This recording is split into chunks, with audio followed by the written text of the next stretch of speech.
Diri sa ilang compound sa Barangay 2, San Carlos City, Negros Occidental, gintiro patay sang sospek ang Purok Leader sang Muslim community nga si Abdul Halim Manguntawar. Sa inisyal nga investigasyon sang kapulisan, ginsulod sa mga sospek nga naka-helmet kag gintiro sang kalibre 45 ang biktima. Na-recover sa crime scene ang siyam tanan kabasiyo sang kalibre 45. Ligom dulom ang otoridad sa identity sang apat ka mga sospek nga nagpalagyo gamit ang duha ka motorsiklo.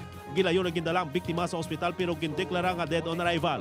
Kilala nga mabuot kag mabinuligon sa iya kasilingan si Abdul Halim, gani pati sila hindi makapati nga sa sining nga paagi ginpatay. Padayon ang investigasyon sang San Carlos PNP sa motibo sang insidente.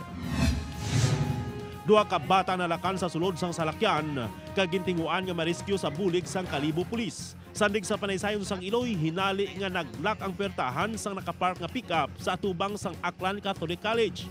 Kagyara sa sulod ang duha ka bata. Gilayon nga nagpangayo sang bulig ang Iloy sa mga pulis. Napagwa ang mga bata pagi sa pagbuka sa window glass gamit ang jackhammer. Nagdanga sa 40 ka mga puluy-an ang ginlamon sang kalayo sa sunog sa Barangay Kulasi, Roxas City, Capiz. Nagikan ang kalayo sa balay ni Teresa Panagiton. Ginapatihan nga naglupok ang ceiling fan, rason nga nag-ibwal ang kalayo. Madasig nga naglapta sa kaiping nga mga balay ang kalayo tungod sa mabaskog nga hangin. Nagserve nga evacuation center sang kapindosyentos ka mga biktima sa sunog ang barangay hall. Gintumod sang Roxas City Fire Station ang Barangay Kulasi nga isa ka fire-prone area. Nag-upod ang pideya kag BJMP sa pagpatigayon sa Oplan Galugad sa Guimaras District Jail. Temporaryo nga ginpagwa ang mga inmate agud isa-isa nga ma-search ang mga selda. Pati admin kag kusina ginpaidaluman sa inspection.